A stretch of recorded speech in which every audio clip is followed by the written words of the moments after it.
just press.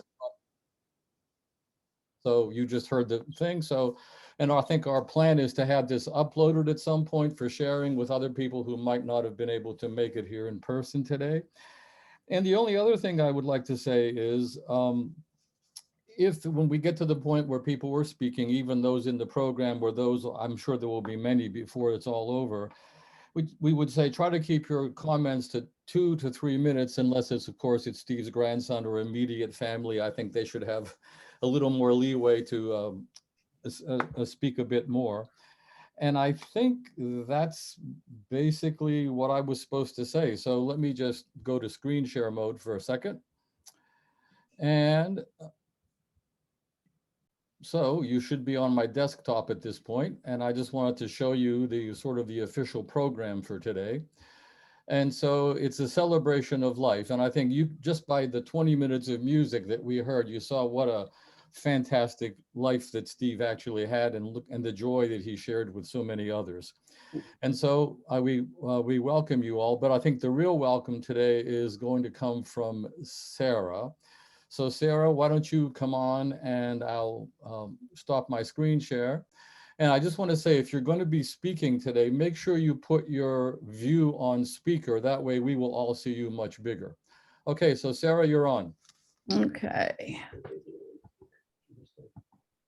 Speaker, there we go. Hi, everybody. I am just so excited and so happy to see everybody on the screen. It's just wonderful. I would be crying, except that would probably keep me from speaking. But it's so wonderful to see all these people from Steve's life. Makes me feel so much better. Anyways, it says here that I'm supposed to say I'm Sarah Foreman. I was Steve's partner for almost 6 years, if you count from our first date, which was 20th of September 2015. And those 6 years were really different from any time I'd spent before in my life, because I was spending time with a man who made me feel totally comfortable talking about anything, and who had so many skills, but he rarely mentioned them. We had a lot in common, the two of us, although much of our lives had been very different from each other's, but we appreciated each other. I knew he had Parkinson's. He told me that on the first date, but I chose not to pay attention to that. I just didn't want to know what might happen, so I just didn't pay attention. Steve was so modest that I learned about only parts of his past from him. His friends and family have been filling in a lot of details for me. My Steve, as I call him, was a retired jazz musician who could still play an awesome piano, as you just heard, who never really showed me what he could do with his flute or bass guitar. He loved nature and hiking. He sang in 2 choirs, and he wrote really good poetry. He knew an awful lot about computers, and just like everything else that he did, it was all self-taught. And he was earning his living in recent years. Until he was too ill, he was earning his living by working with computers. Steve's Parkinson's and his, especially the Parkinson's dementia, made his last few years very, very difficult for us both. Yet, strangely, I found myself loving him more as time went by. I have come to realize that some of his more difficult attributes were part of his attempts to fight his illness, and were even attempts to keep our relationship from suffering. He was very stubborn about giving up his independence, and he would do things that were not good for him or that would make him fall or whatever, but it's just like he wasn't going to give in.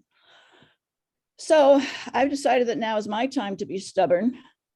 When the Parkinson's was making our lives very difficult, I confess that I would sometimes think about how much I'd be able to do easily after Steve died. Yet now I only want to continue to learn more about him and the beauty he created, and to go on absorbing the lessons he offered me. And I'm so grateful. Thank you. Well, thank you for sharing that with us. We really appreciate that very much. I'm just going to go quickly back to screen share, and we'll just take a look at the program. So thank you for those poignant words, Sarah. Okay, so what we're going to have right now are some poems read by Jesse Greist. So I will stop my share, and it's the same thing. Make sure you put your speaker view on, and then please read us some wonderful poetry. Thank you so much, Ed and Sarah. I really appreciate everybody being here with us today. I had the opportunity a few years ago to start a writers group with Steve at the Unitarian Society of New Haven.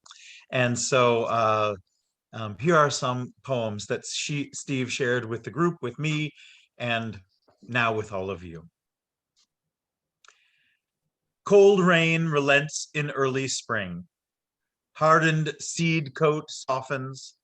Roots begin to touch resistant earth, softly, continual insistence, anticipating warm rain. Robin's nest perched in the rhododendron. Three blues precariously within reach of the cold ground. Wait in the shifting balance. Spring poem number 2.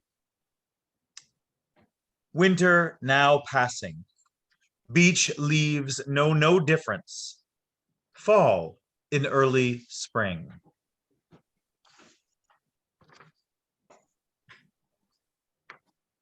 Third poem.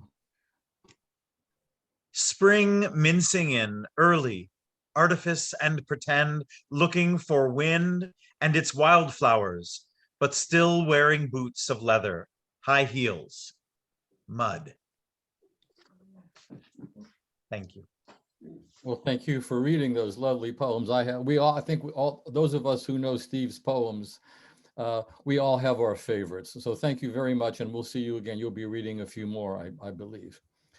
Okay, so I'd just like to take you back to the program for a second. And we have 3 reflections that will be coming now. That's a lovely picture of Brendan, one of Steve's grandsons. They must have been having a session together there. And of course, we have a picture here of an older picture of Steve, and this gentleman, Jared Hoke, is going to say a few words. And there, I will say very few words, but I'm going to say a couple things as well.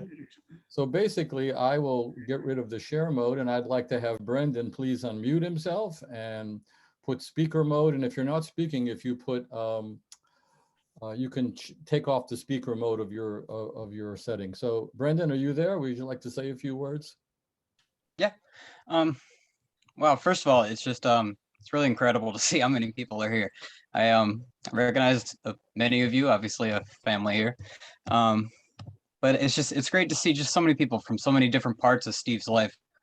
For those of you that don't know me, I'm Brendan Goodwin. I'm Don Goodwin's son and Steve's grandson. So I just wanted to share, I guess, a few little stories, a few things. First of all, I didn't meet Steve until I was maybe 11 or 12. One of the first times I visited him, I was 12 or 13. We went with our whole family. We went to his favorite pizza place. We went back to his apartment and ate there. I'm pretty sure anyway. It's fantastic pizza. I mean, Steve just has great taste. So afterwards, we went outside. We had like a bonfire. We were sitting around the fire. And Steve just naturally brought out some instruments, some drums, a little flute or something. And he tried to start a drum circle, I guess. And my brother and I were both taking piano lessons at the time. But it was just one of the few times, I guess, at that point in my life that I was really experiencing music in a way that wasn't like teacher to student, kind of do this, practice this. And I also remember not being able to keep up with the rhythms that Steve was playing. I think at the time there were 2 things that really stuck with me. The first was that I of course had a long way to go learning any instrument. It was one of the first times I heard somebody play anything like that. And we were just fooling around around a fire. And second was that music to Steve was it was something more than practicing scales or transcribing scores or any of the boring stuff like that. It was just simply like the best way for him to communicate.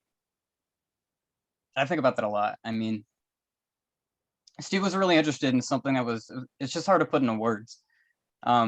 Just looking through his apartment, I mean, it was just it's incredible the variety of things he always kept around. I mean, he studied cultures from all over the world, but not just that, but he actively participated. I mean, he tried his best to really just take a little bit life of that kind of life and just take it with him every time. Of course, he understood music and the language and everything he put his mind to, I guess. But it was the way he just really seemed to yearn to put it all together. He really understood that music is something that it just can't be measured. It's an integral part of the human spirit. It's above that. And in the time I knew him, he spent most of his time just kind of meditating on that. You know, he was really there for me through high school and college, mostly. He came to most of my high school performances. I was in musicals and stuff, but he was there for a lot of them. And not only that, he wasn't just showing up, but he was genuinely interested in what I was doing and really how it made me feel. I mean, we did like Singing in the Rain in high school, and I had like one or two songs I sang, but one of them I don't know if you've seen this, Make Him Laugh. So the guy comes out at the end and like I finish on this super high note, and generally hard to do or whatever. But at the end of the show, I go up to Steve and he's like, "That high G you sang at the end of the song was just perfect." I'm like, and he's got like perfect pitch. He just he knew the song, he knew the composer, he had a connection to the material, and he was just interested in seeing if I felt the same way, and I did, you know. You know, he was there for me in college too. I mean, he was always asking. I'm a music teacher. I went to music school, so obviously we connected on that, and we were always talking about, you know, what I was up to, how my classes were going, I guess. I mean, he helped me when I needed help paying for college too. And he even offered to hire a lawyer for me one time, and it turned a scary situation into like almost a fun crime fighting day for us. And this is a few years ago now. I went to visit Steve last spring, April or May. He was at the home, and when he was at they hired a local musician for the day. Mostly it was just a guitar player, but he mostly played old jazz standards, stuff that really I mean, it was just from the part of Steve's life when he was mostly performing this stuff. So I figured he'd know some of it. Talking to Steve that day, it was difficult. I mean, he could hold a conversation, but sometimes his thoughts would just get jumbled and trail off. But when the musicians started playing, I could immediately tell Steve knew the song. Not only that, I mean, his eyes just like snapped to focus. He was able to sing along. He knew every word of the song, and his face was just showing that he definitely had a memory of each line, performing that at some point in his life. I even caught him like scat singing along to the guitar player's solo. I mean, it's just incredible. That's I think about that day all the time, and a lot of the days I spent with him. I'm so lucky to be in a career that I am, and I hope that just one of the students I have will ever see the world the way Steve did. I think we can all learn something from the way Steve wanted to just fully live the human experience. He had, his brain was in so many different disciplines, and he wanted to connect it all together. I just hope I can live that way. Thanks, everybody. Thanks. Thank you, Brendan, for sharing those words with us. Okay, Jared, would you like to say a few words about your dear friend? I think I can manage that. Okay. Can I start? Well, you're on. Okay, cool. Well, what I wanted to say was simply that we all, if we're lucky and attentive, gather a small coterie of acquaintances that ripen into a full-blown, long-standing friendship. And Steve was one of mine. He was so unusual in so many ways. My mother used to say, still waters run deep. Steve exemplified that depth and that stillness. Something about me caught his attention, a shared sense of humor, maybe, certainly an abiding interest in music, and we found ourselves growing quite close. I'd come to West Hartford knowing no one, and with only 1 year remaining on my secondary schooling, emotionally battered from a lot of family melodrama and moving around, Steve was one of the key people whose friendship helped me feel grounded at last. Most men don't reveal their tender sides too easily, but Steve did when you got to know him. And soon enough, we were friends forever, sharing all sorts of, I guess you'd have to call them adolescent ambuscades. And I eventually moved to San Francisco to finish my schooling, but on graduation was glad to get Steve's call to come home to Connecticut, join up with him and Jimmy Joyce, and play some music, make some dough. I was so sick and tired of being a penniless student. Well, that was the genesis of Sound 72 and a year of tremendous fun. We made some good music and some good money and had a ball doing it. Had some naughty moments too. That picture of us that you see in the order of service here was taken at the US Navy submarine base in Groton, where we played in their officers club for a month or two, and filched Chief of Naval Operation Admiral Zumwalt's hat. I still wonder if Steve still has it. As the years passed, we stayed sporadically in touch, but it was always an instant reconnection, like we hadn't been apart at all. His lifelong devotion to poetry and professional involvement with computer technology combined in a remarkable blog and book, Meditations of a Commuter, and he invited my participation, which I gave and was happy. We also shared a lifelong devotion to choral singing. Quite obviously, we had an inherent basal connection. So, who knows? When I shuffle off this mortal coil, Steve may well be waiting on the other side, making me laugh with a 1 and a 2 and a 3 and a 4, something in a way, she's a move. It would be yet another time he's welcomed me home. Until then, I'm just going to have to miss him, and I will, a lot. Thanks, Jared. Appreciate those wonderful comments. Okay, I'm actually next, but I'm going to be fairly brief. I got to know Steve when I became music director of the New Haven Chorale, and I wondered who that unusual guy who sat in the front of the tenor section, who would always tell me, did you hear that bass in the back singing an F when it was supposed to be an F sharp? And did you hear that soprano who was supposed to be singing a B flat and it was a B natural? Well, it was about 10 cents sharp, 10 cents flat. And I thought, oh, this is an unusual fellow. And so we became fast friends, and very often, and for many years, every post New Haven chorale rehearsal was basically a meeting at Steve's house over a glass of wine. And it's there we discovered all these common interests, and his interest in meditation and writing and the poetry. And that's sort of became the basis of our friendship. And it blossomed into what eventually became a book together, a fantastic website, which is kind of defunct at the moment, but it's still live and it has a lot of beauty. Steve put his heart and soul into that website. Well, we both did, but he had the technical skills to make it happen.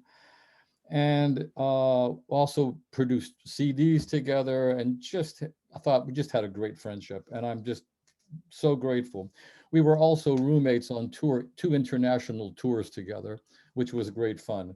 So I miss him, and I'm just so thrilled to see so many people here today to honor him and share their memories of him. So that's what I'm going to say. So thank you for letting me say that. So what I'm going to do now is actually go to screen share again. And I believe we have a slideshow. Well, I don't believe, I know we have a slideshow. So I'm going to show you a slideshow. So I'm going to put that aside for a second. And this would be the slideshow. I created a little slideshow of Steve that sort of talks about his journey, especially, I guess, from a musical perspective. So here it comes. Please make sure you're muted for this.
Okay, that's one of my favorite pieces of Steve's, and I just want to say one quick thing about that. You know, when I was in music school, you hear a lot of people play jazz piano, and sometimes they have great ideas, but it's rare the jazz pianist that has such a touch.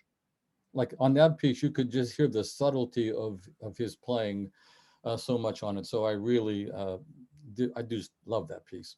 Um, okay, so let's take a look at the program and see where we are.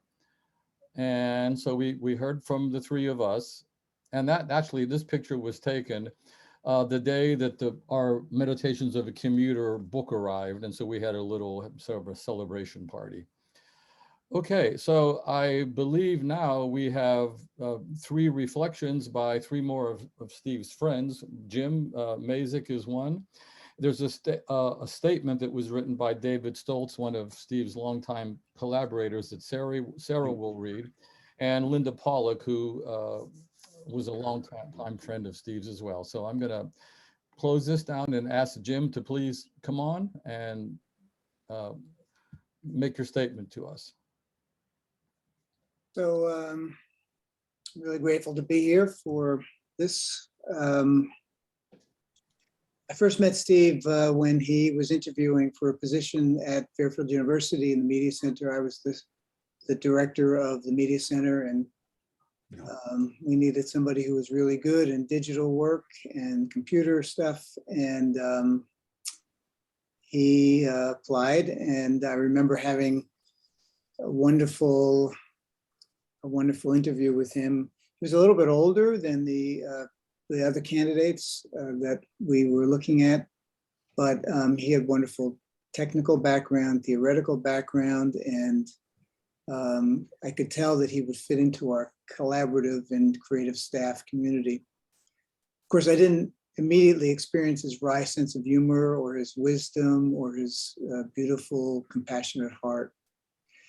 One of the things that he got to do, besides working with the staff, was to work with our students.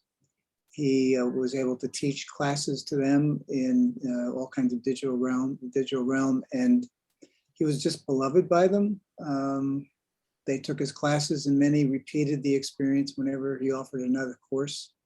They also loved his yoga sessions, which he kind of introduced, and I then also loved them, and I made it a point to invite him into my own classes so that my students could experience this unique way of putting everything in perspective. And he befriended some of the young staff members and former students, and always good-naturedly accepted starring roles in their videos and film productions when he was asked to participate. I'm most grateful, I think, for the ways in which he befriended me. We went on some of, I guess, his famous hikes at Sleeping Giant, which was always followed by a reward of a beer and some really good conversation in his car. He invited me to his choral performances in Haven, to his home where he served dinner to me. He regularly shared his haikus with me, which were always wonderfully truth-filled, and of course his music. But I'm most especially grateful to him for being my friend. Towards the end of my time at Fairfield, I ran into some tough political battles, which I lost. And he was kind of a mentor and a friend when I most needed him. And I really depended upon him. When I left Fairfield and I came to New York, I really missed seeing him. And with all my busyness, I lost track of what had happened to him. And I wasn't even aware of his final illness. And in fact, I had intended to visit him the week that he died when I was in Connecticut for a meeting.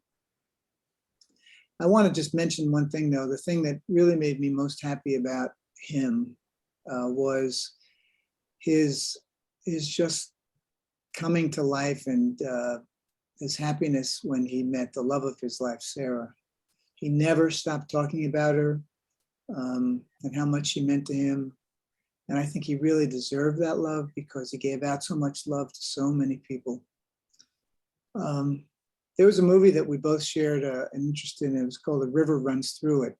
And in the movie, the main character was a young guy. He loses his life And his father speaks to his brother when his brother says he didn't know really who he was. And the father says, yes, you did. You knew exactly who he was. I'll tell you who he was. He was beautiful. And that's exactly the way that I think of Steve. He was beautiful. So thank you for that. Thank you, Jim. Okay, Sarah, would you like to read the letter that David Stoltz wrote? Yep, coming up. Speaker view, okay. This is from Dave Stoltz, who he'll tell you a little bit in what he wrote about his relationship with Steve. But I remember for Steve's 70th birthday party, he invited Dave, and Dave could only come for a little while because he was had a gig in New York. But he said, let's make sure Dave comes and we'll have some really good music. So he was right. This is what Dave Stoltz wrote. I met Steve Evans in 1987 in New London, Connecticut at our first gig. I was filling in for his bass player. We were doing mostly songs that he and his wife, June, had written 3 albums worth. It was jazz influenced and extremely good. One of the bass players of these albums was Steve Swallow, a world-class favorite of mine. I was very impressed by this. One of the other bass players on the recordings was Will Lee, bassist on the Dave Letterman Show. So this was very classy stuff, and I had a lot to prove. The gig went well, and thus began a continuous relationship as friends and musician bandmates. It was a great relationship that did not include drama at all. Steve and June lived in Brooklyn. I would take the train in, he would pick me up, and we rehearsed and performed. I would take the train home that night. It was a great routine. Later, they bought a house in Connecticut by a big lake and left New York City for good. It was gutted, and Steve renovated every inch of it, a gigantic undertaking. He built a deck too, and built a recording studio. Steve was one of the hardest working people I have ever known. He could turn trash and wreckage into gold. He could also write and perform beautiful music. He never took the easy road. He was a visionary. Nothing was too hard. If something didn't work for him, he would cut it off and move on without regret. He didn't complain. He took responsibility. When living in Brooklyn, it was in an apartment. It was far too risky to leave musical gear or anything at all in a car in that neighborhood. Steve loaded out and loaded in gear several times a week into the apartment. There were 5 or 6 flights of stairs, and most of the gear was heavy too. He had a 7-piece band. He wrote and arranged. He also taught his musicians computer programming so that they could pay their bills and round up their income. Very resourceful strategies. He used the barter system with musicians too. He was a music copyist, and he would trade lead sheets for studio time for world-class musicians. Steve's marriage came to an end, and he bought a 3-family house in New Haven. He rented out a floor, put a studio in another, and lived in the remaining. He got a job at Yale in audiovisual. He was not playing publicly much, but we stayed in touch and visited, and it was always nothing but great. His move to Hamden marked the final chapter. I was so glad he found the life partner he did with Sarah, who brought a roundness and wholeness unlike anything I had seen. He was at his destination and he was more comfortable. They were a great couple. But his illness took over. It impacted on us because I couldn't really hear very well, and he had a lot of trouble speaking. Steve was a soul brother. He also helped me to become a better musician without a doubt. He was also and always an inspiration. Thanks, Dave Stoltz. Thanks for that beautiful reading. And we have one more person.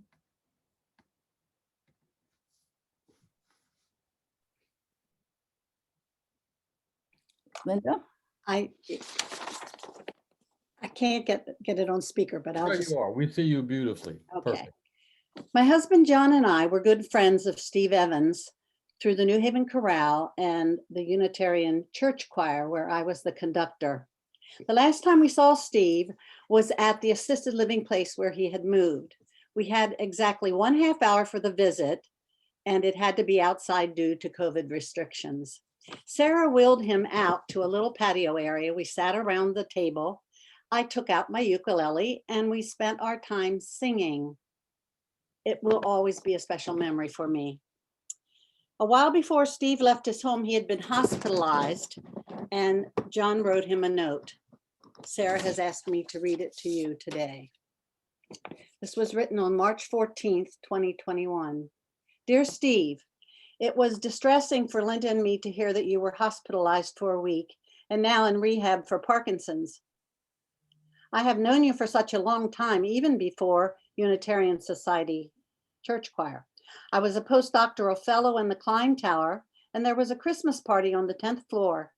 Your band had been hired for the occasion, and being a musician myself, I recognized that you were not just any band, but an extraordinarily talented one. I introduced myself and remarked about it, and you and the others thanked me. The next thing I knew, much to my surprise, you had joined the New Haven Chorale under Paul Mueller and later Ed Bolkovac, but I had dropped out by then. It didn't stop there. Linda, me, and Carol Holloman invited you to come to USNH and sing in the choir. And just like that, you were a Unitarian. It was such fun having you. You added so much depth to the choir with your high tenor voice. You were a wonderful soloist and had an uncanny ability to improvise. Another talent was that you were quietly very funny with a dry sense of humor, like Bill Braun, but more Evanish. I know that you are in a serious situation right now, but please never give up hope. Good luck, and we want you to know that we love you. Everyone does. Linda and John. Thanks, Linda. Do you want to say anything else? No, I will miss him. I do miss him. He was a wonderful tenor in my choir. Yeah, well, I think we all definitely miss him. So thank you for reading John's letter. Really appreciate that. Okay, so we're going to go back to the program. Hold on a second. I believe I'm up now. Yeah, Do some more poetry. You are, so then I don't have to. Let me just not go back to the program because you are up next. I'm glad somebody's paying attention. So off you go. Read some poetry for us. All right. So once again, I invite you all to settle your minds into a nice receptive place for 3 more of Steve's poems. The first one is a haiku, and I imagine maybe that he wrote this after one of those hikes that Jim was talking about a little bit earlier. Sleeping Giant Park. Mantras mingle, maneuver us to mindfulness. Next poem is called Crisis. I am a longtime member of the Soul Search of a Month Club. Sorry, let me say that again. I am a longtime member of the Soul Search a Month Club. Today, Gray Day, is another tick of my continuing countdown to not yet Zen. There is a pattern still that I see and hear. Vestigial solutions that never come near to what my heart already knows. In the final equation, we do our own math, counting negatives as absolute, hoping that maybe once in a while, our answers speak the truth. And the last poem that Steve offered up for us. Last light, repeated throughout our seasons. The passing of time, absorbing all that we are and were, merging our joys with the sorrows that sustain us. Thank you. Well, thank you for reading those. Okay, so I am going to go back to the program for a minute just to get my bearings. So thank you for that. I have a very small piece I'd like to play for you. It's like about 2 minutes long, so it's kind of like a little meditation. And I'll tell you about it later, but I did, with Steve's permission, compile a CD for Meditations of a Commuter of the many wonderful pieces he wrote that I thought had the most spiritual depth to them. And this one is called Remembering a Friend. in autumn. So let me just pull it up. It's right here.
I just love that piece. Again, the touch, what a touch. Okay, so now we are at the point for today when we're going to open up the floor for people that want to make some comments or reflect upon Steve. So let me stop screen sharing. That would probably be helpful. Okay, so if you notice on the bottom of your Zoom, there's a reactions button, and it does allow you to raise your hand. So we have 97 computers logged on, and I'm not sure, I'll let Sarah sort of guide me in terms of how long and how many comments that we should have. But if you would like to say something about Steve, it would be great if you would press that reaction button on your screen, and then I will see a hand raised, and then that would mean that we know who would like to say something, and I will try to call on people as I see that happening. So if you'd like to say anything, please press the raise your hand button. And if there's not a lot of a deluge of people wanting to speak, then simply just unmute yourself. Okay, Bill Bannock, I see your hand is raised. So why don't you put yourself on speaker view so we can see you when you speak, and then tell us what you want to say about Steve. Okay, speaker view is, You did it. let's see, I did, okay. So yeah, my name is Bill Bannock, and I had the pleasure of knowing Steve for several years. He started with my yoga class, and then he ended it with my Tai Chi class. And my memory of one of the best memories I have in my Tai Chi class of Steve is that either before class or when we took a small break, there was a piano on the stage, and he would make his way to the stage and start to play the piano. And everybody would just like look and like, what's going on here, you know? And I said, well, we're taking a break, and and we just enjoyed the music, and then you get down and we do some more Tai Chi again. And that was, I think that was just a great memory of Steve. Well, thank you for sharing that. Does anybody else have anything they would like to share? I see Dawn Wonderly's hand up. So Dawn, would you like to put yourself on speaker view and say something? Hi, sorry about the video. A new iPad, and I'm not sure what I did. However, it's good to see a lot of friends. Hi, Sarah. Steve and I weren't friends for long, but he absolutely changed my life. We met on the green at a concert, and we struck up a fast conversation about jazz. Steve very modestly say, yes, I play jazz. Would you like to come over and jam sometime? So I said, sure. And thereafter, we jammed every weekend. When I couldn't make it, Steve would say, well, are you going to come next week? And we had a great time, had a few beers together, and became fast friends. And I'm really sorely missing him. And so great to see all these people who are here in his memory. Love you, Sarah. Take care. Thanks for that, Dawn. Richard Schumann, you want to say a few words about Steve?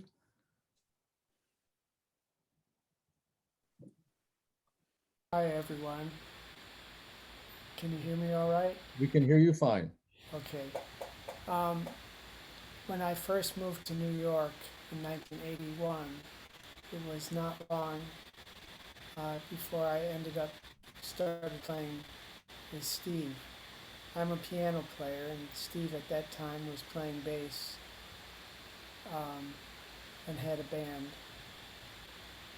He had a job at a place called Cousins in Brooklyn every Thursday, and eventually became every Thursday and every Sunday. And Steve was very generous to me in many ways. I would bring in my own tunes as he would bring in his, and as he would always have trouble reading them because he was used to a different level of musical communication. So he bought me a Pelican pen, this is 81 or 82, so that I would learn how to write music correctly. And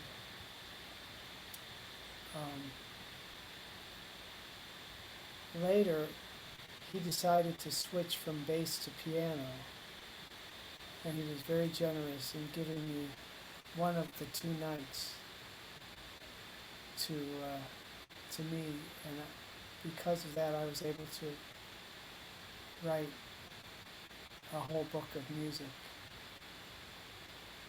So Steve has always been generous to me, and I'm grateful for the work and for the friendship he has shown me.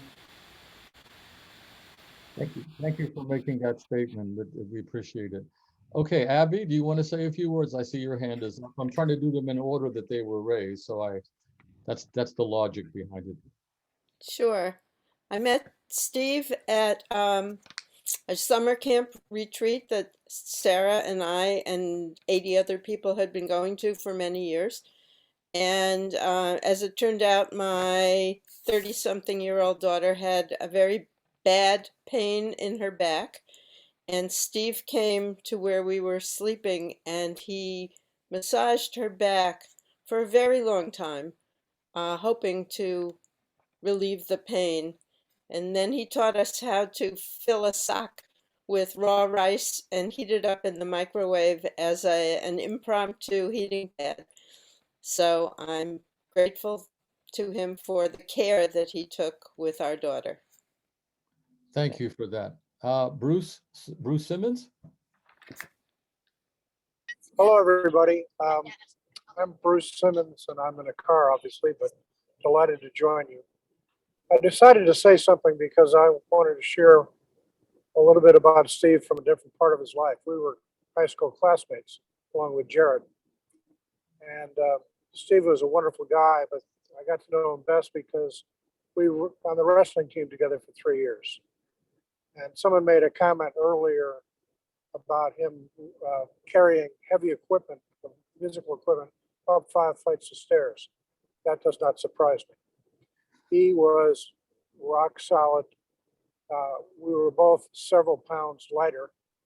If I remember correctly, I was wrestling at 136 pounds and he was at 124.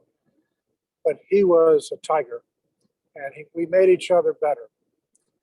He was a great friend and a great wrestler and an even better teammate. Thank you. Thank you. You just reminded me of a quick story, Bruce. On one of the tours that Steve came with me, we went to Prague, Budapest, and Vienna. And we went with about 50 other college kids. And there was one really big, like 6'1" tenor, who probably weighed about 230 pounds. And he had a little too much to drink one night, as he shouldn't have had. And he was kind of creating a ruckus. And little diminutive Steve walked behind him, put his arm in a lock, and he walked that kid back to his room in the hotel and told him, "Don't you dare come out of that room until you sober up." And the boy behaved perfectly for the rest of the tour. Loring and Cinder.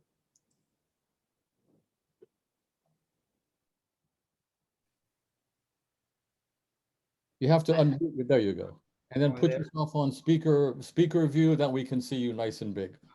I'm not. Where is that? We can't find the speaker view. Just a second. We're on a borrowed. It should be up in your right-hand corner of the black screen where it says view. Well, you're there now. That's good. You became big. Okay. Are we good? Well, I'm Loring. We're all good. This is Cinder. I'm little brother. Yeah, Stephen. Well, all my brothers and sisters are heroes to me, you know. But I hear all the names. I mean, Jerry. Jerry. It's fun to hear names come back to me from all the years. But Stephen was amazing. He was. I remember him as an athlete. I can remember his dry humor. I can remember as a child asking where he's going. He always referred to me as "I'm going crazy," you know. But my whole life with Steve was certainly our share of occasional foolishness. But on top of that, we when we got together, it was always music, or I went through a period of time of story narration, and we'd put music behind those. And when he had the recording studio, we'd stay up all night and have our glass of wine and go out and record till 2 a.m. And then I remember when he had the little house in Connecticut, pushing the snow off and playing hockey on the lake. He was beautiful, like your friend's comment. Stephen was beautiful, and Sarah, I remember the joy in his heart when you two were together. And this summer we had a chance. Cinder and I went back in a celebration of Stephen with my sister and my brother Greg, and just Brandon been able to sit down one night and playing music together with his grandson, and Dawn. I hadn't seen Dawn in years. I just very, very fortunate to have had him as a brother. I loved him so. And thank you all for honoring Stephen today. And he let you ride on his motorcycle. Oh yes, we actually, and I got to thank Jerry. I don't know if you realize, Jerry Hope knew this, but there's both Stephen and Jerry had these 120s, and when I was probably 14 years old, I think, I remember Jerry lending us his other motorcycle, and then Steve, in those days, we were building a highway through the I think it was in 90 or 84, but Stephen and I would borrow Jerry's motorcycle, and I'd go up behind Stephen at 14, and we'd ride through the woods till we got to the highway and run along the new highway until we were chased off by the workers. But yeah, we had a wonderful time together. Always did. I loved him so. Thank you for that very much. And now we have Ellen. I think you raised your hand, Ellen. So if you'd like to unmute yourself and put yourself on speaker view, then you could say what you'd like to say. Okay, many years ago, I was sitting in a pew at the service at USNH, and we were all singing a hymn. And I think it must have been just after Steve started coming, because he wasn't in the choir yet. But I heard this amazing voice right behind me, and I turned around and it was Steve, and I was pretty blown away by his just his voice, just singing that hymn. And then many years later, just a few years ago, he and Jesse started Continuum, which is a writing group. And he was one of the facilitators and along with Jesse. And I just remember, again, being blown away, but this time by his writing, by his poetry and his prose when he decided to, write some prose for the group. He was just very sensitive to everyone who was in the group and gave us just a lot of encouragement and wonderful comments. And so I miss him. And it was wonderful also hearing all the people talking about the amazing things that this beautiful person was able to do that I never even knew about until today. So thank you. I miss him so much. Thank you for that, Ellen. Penn, would you like to unmute yourself and put yourself on speaker view? Yes, I'm Penn and my husband Doug here. We're probably one of the only ones on this call who never actually met Steve. And I'm so sorry that we didn't have that opportunity. I'm here because I'm a college friend of Sarah's. We've been in touch over the years. And I just wanted to say that Steve made a big difference in Sarah's life. I know that from talking with her. I know, having known her for so many years, what an important person he was in her life and what he brought to her life. And I'm so glad to be able to really have a chance to meet him in this way through these. I think you just froze on the screen there, Penn, for a second, but thank you for those comments. Okay, at this point, I don't see any other hands that are raised, so I think I'm going to just move on a little bit. So thank you for everybody who had something to say.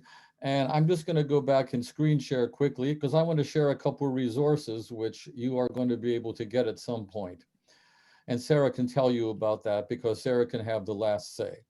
So these are the resources, and you're going to get this program sometime in the near future mailed to you, because I've created, these are all live links if you want to explore more of Steve's body of work. The first thing is Steve's website itself. It's called Steve Evans Music World. And it's where you can find all his recorded albums, soundtracks that he received Emmys for public television, documentaries. There's a small sampling of his poetry and a few stories, and also some recording sessions that are up there. But it's a wonderful way to explore. And what Steve did, which is so generous, is that if you go on the website and you find a piece of music you like, you can just click a button and download it onto your computer. So how about that? That's just fantastic. So that's one resource. Another one that you might not know about is called I Created This Album for Steve. And at this point, Steve really wasn't able to sort of do things, but we still found a way to communicate about it. And I went through his complete oeuvre of music. And I chose an album's worth of music that I thought was just poignant, kind of like a couple of the pieces that we heard today, like the one on the slideshow and whatnot. And I asked him, would it be okay with him if I named the CD after him? And that would be Path of the Gentle Soul. And this is an album that you can purchase online if you're curious to see. This is all very sort of meditative music, not a lot of upbeat, but very relaxing sort of music. And another thing I'd like to mention is the book that we published.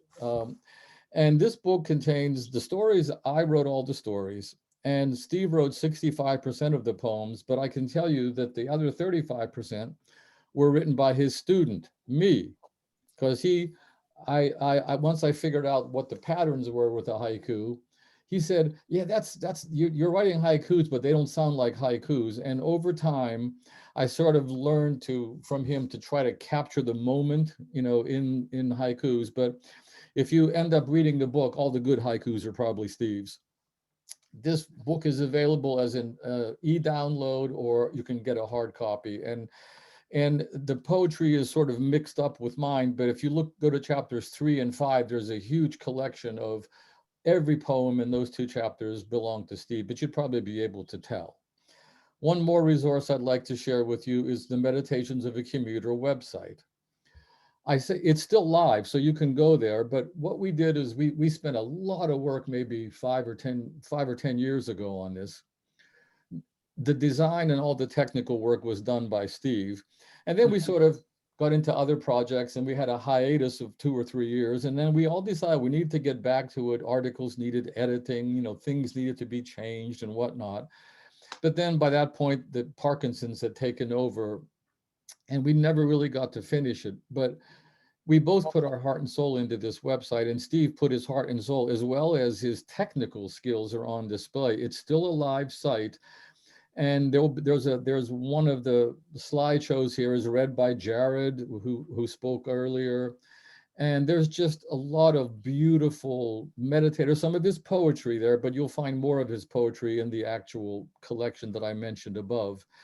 And I would just encourage you, because he just created a thing of beauty with the design and everything on this website. And I would just encourage you to explore it. So when these resources can be sent to you, they will be sent, and then you'll be able to go on and explore more about Steve, his many contributions to things. Okay, so I'm going to stop here, and just thanks for letting me mention that. But I think Sarah needs to have the final word. So Sarah, why don't you unmute and put yourself on speaker view, and Okay.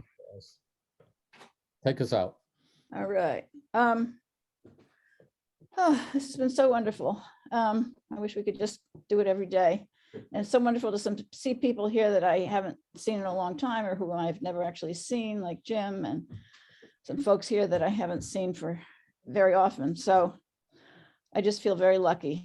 I just wanted to mention that what Ed and I talked about doing, and I do want to say that without Ed, this wouldn't have happened. He did a tremendous amount of work on this program. But we want to send the program that we used during the service. We wanted to send it out to everyone. So you'll be getting another email with the program. And then you can look at the bottom and see the things that Ed mentioned about where to access Steve's work. And then hopefully by that time, we'll also know where to find the recording of this service. So we'll put that in the message also. And the other thing was, Ed had this wonderful idea of that we should make Steve a memorial Facebook page. And I gleefully said, oh, I'm sure I can do that. But it looks to me like I can't, no one can, I'm not sure. There's also something called a memorial group. So if we've got that underway, by the time we email everyone the program, we'll put that information on there. And if you know anything about Facebook memorial pages or memorial groups, please get in touch with me. That would be great. Probably a lot of people out there know how to do these things, but I don't. So I just want to thank you again for coming and for helping us celebrate Steve. And of course, I'm having one of my attacks of I wish I had met him earlier and I wish he had lived longer. But having you all here makes it so wonderful. So thank you for coming.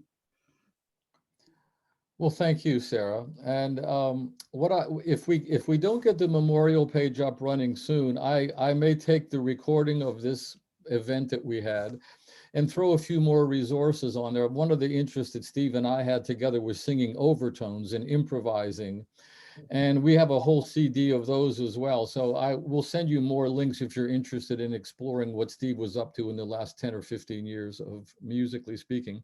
So what I'm going to do now is basically, I'm just going to leave the session open, and you're welcome to leave. You're also welcome to shout and talk to each other or try to make connections. So I'll just say the session is now finished, and I want to thank you all for coming as well. And basically, I'll leave it open until the last person leaves. So thank you very much. Good job, folks. I'm out. Okay, thanks, Jared. Thank you. Thank you so much. This was lovely. Who was that? Beautiful. Shar. Oh, Shar, thank you. I can't, I'm on speaker view. This is the only time, whatever. Let me go back on the gallery view. Yeah. It was wonderful. This is Melinda, Sarah. Logged on Hi, at the- Melinda. everybody for, it was a beautiful, Hi, beautiful Laura. remembrance. Yes, thank you. Really beautiful, Sarah. Yeah, yeah, you guys too. Sarah, sing from Joan and Colin. Right. Hmm? Beautiful. Thank you. Joan and Colin Lane. Yes, I saw you there. Thank you. It was a lovely service, Sarah. Lovely. This is a Thank you. receiver line, right? It was really beautiful, Sarah. Goodbye. We love you so much. And thank you. It was such a great celebration. Thank you, Sarah. Rachel here. Lovely to see you and your family too. I saw them all together. Bye. Bye, Sarah. Bye, Sarah. Bye, bye. Thanks for coming. Really, Bye, Sarah. Thanks for sending us the link, Sarah. Yeah. Hope to see you at summer camp. Thank you, Ed, for all your work on this. It is just wonderful to share all of that. It was a joy, I must say. It was a blessing for all of us. Hey, Goo. It was a beautiful service, Sarah, and I got to know so much about him that I never knew before. Right. Thank you. Thank you. Exactly how I feel. Hey, Goo. So beautiful, Sarah. Yeah. Sarah. A beautiful service for a beautiful guy. Yes. It really was. So nice to be here, Sarah. Yeah. Thank you. Why? No. I'd like to repeat what several others have said. My experience with Steve was just in the tenor section at the Unitarian Society. I didn't know all this other stuff about him. Amazing fellow. That's right. Sarah, I'm still learning. I'm still learning. So this is great. Hey, Richard, I hope that we didn't publish any of his songs, piano songs as yours. I mean, any of your songs as his piano song. Sarah, this is Greg and Sue. I don't think anybody can hear us. Can anybody hear us? Yes, but we can hear your phone too. You have to turn off either the phone or the computer. Okay. Can you hear us? Can she hear us? Yeah, now we can hear you much better. Okay, go ahead, Greg. Sarah, Yeah. can you hear us? Yes, perfect.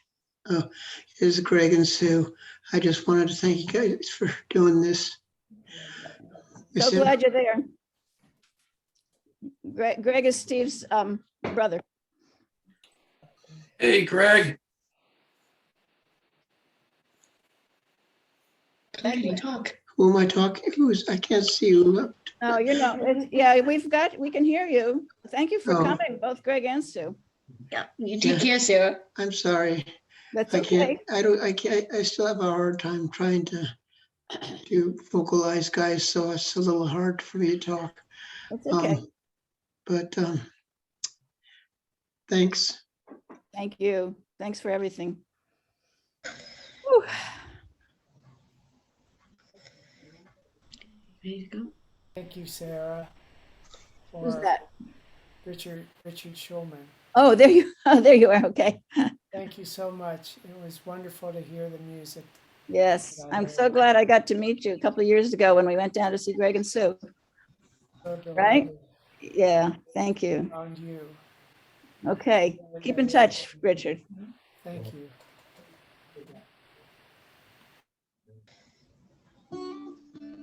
Sarah, thank you. You can hear us. I can hear you, but I'm hearing a phone It too. was just wonderful to see everybody here.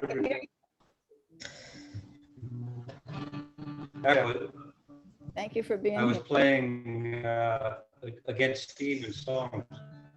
Oh, good. He picked off and do. Well, before you know Thank you, it, Sarah. I'll be out We to sure visit appreciate you. all your effort. Yeah, Thanks to all of you. same here. Whew. Beautiful, Sarah. It's so good to get to know Steve more and Yeah, Deb, thank you. loved you. Yes, I know. See you soon. See you soon.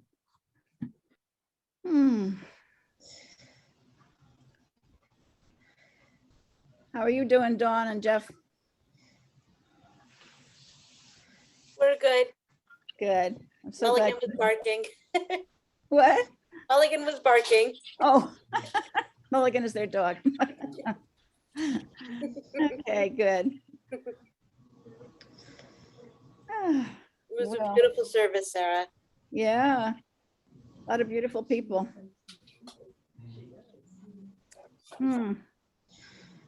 Well, don't know what else to say. But let's all stay in touch, okay? Take care, Sarah. Thank you Take care, so much Sarah. for being here. Love you. Thank you. Bye-bye. I'm gonna, Miss Steve, miss you very much. yeah. Yes. Thanks so much. We'll be in touch, right? Yes. Hey, Jeremy Hill.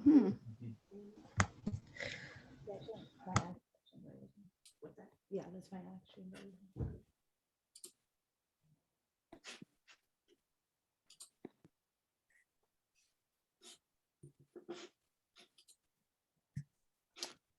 Okay, so I'll thank everybody who's still on. I'm going to close the meeting down. So thank you all for being here.